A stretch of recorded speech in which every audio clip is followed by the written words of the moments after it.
বাড়ির আশেপাশে এত সুন্দর শাকসবজি হয়ে থাকে, গ্রামের মানুষ যদি ইচ্ছা করে এক সপ্তাহ বাজারে যাব না, শাকসবজি কিনবো না, তাহলেও সুন্দরভাবে শাকসবজি না কিনেই কিন্তু মজার মজার তরকারি রান্না করে খাওয়া যায়। আসসালামু আলাইকুম, সবাই কেমন আছেন? গ্রামের বাড়িতেই হচ্ছে সুন্দর একটা সুবিধা, বাজার না করলেও রান্না করা যায়। তবে শহরে তো এই সুবিধাগুলো নেই, এটা আমরা সবাই জানি। না কিনে আপনি কোনো কিছুই রান্না করতে পারবেন না। এই যে কচু শাকগুলো দেখতে পাচ্ছেন, এগুলো কিন্তু বাড়ির পাশে থেকেই কেটে আনা হয়েছে। খুবই সুন্দর, একদম তাজা, মাত্রই কাটা হয়েছে। এগুলো এখন দুপুরে রান্নার জন্য সব কিছু কাটাকুটি করে গুছিয়ে তারপরেই রান্নাটা শুরু করা হবে। এটা একদম দেশি চুটো যে চিংড়িগুলো পাওয়া যায়, এই চিংড়িটা দিয়েই তরকারিটা রান্না করবে। এটা ভাজি হবে না, এটা তরকারি রান্না করবে। চিংড়ি মাছ অল্প কয়েকটা দিয়ে যদি আপনি যে কোনো সবজির সাথে রান্না করেন, এগুলো কিন্তু অনেক সুন্দর গ্রান হয়, খেতেও অনেক ভালো লাগে।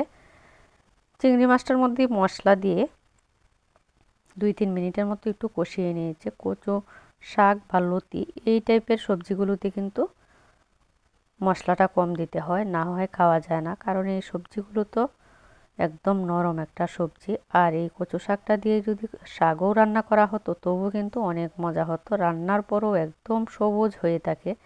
এই শাকসবজিগুলো হচ্ছে একদম অর্গানিক। এগুলোর স্বাদের ব্যাপারে আপনাদেরকে আমি কি বলবো, যারা গ্রামে যান মাঝে মাঝে এই শাকসবজিগুলো খান, ওরা বলতে পারবেন যে আসলে গ্রামের শাকসবজি অন্যরকম মজা। আর বাড়িতে যখন যাই এই টাইপের সবজিগুলোই বেশি খেতে ভালো লাগে। মাংস তো সবসময় খাওয়া হয়, বাড়িতে গেলেও কিন্তু দেশি মুরগি, হাঁস, তারপর কবুতর, এইগুলো কিন্তু রান্না করে, যেহেতু বাড়িতেও লোকজন থাকে। তবে আমার কাছে বেশিরভাগ সময় এই সবজি ভর্তা ভাজি এগুলো অন্যরকম মজা হয়। এটা কচু শাকটা দিয়ে চিংড়ি মাছের সাথে 2-3 মিনিটের মতো একটু কষিয়ে, কচু শাক থেকে যে পানিটা বের হয়েছে এটার মধ্যেই কিন্তু কষানো হয়ে গিয়েছে। দেখুন তরকারির কালারটা কি সুন্দর, একদম রান্নার পরেও সবুজ হয়ে থাকে। আর মাটির চুলায় লাকড়ি দিয়ে যে কোনো খাবারই আপনি রান্না করেন না কেন, এগুলো অন্যরকম স্বাদ ঘ্রাণ, মানে খুবই ভালো লাগে। এই খাবারগুলো যখন শহরে চলে যাই, খাবারের স্বাদটা মুখের মধ্যে লেগে থাকে।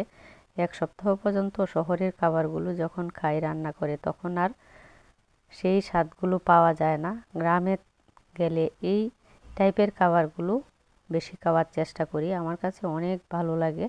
দেখুন তো তরকারির কালারটা কি সুন্দর লাগছে দেখে, কেন ভালো লাগবে না আর মজা হবে না?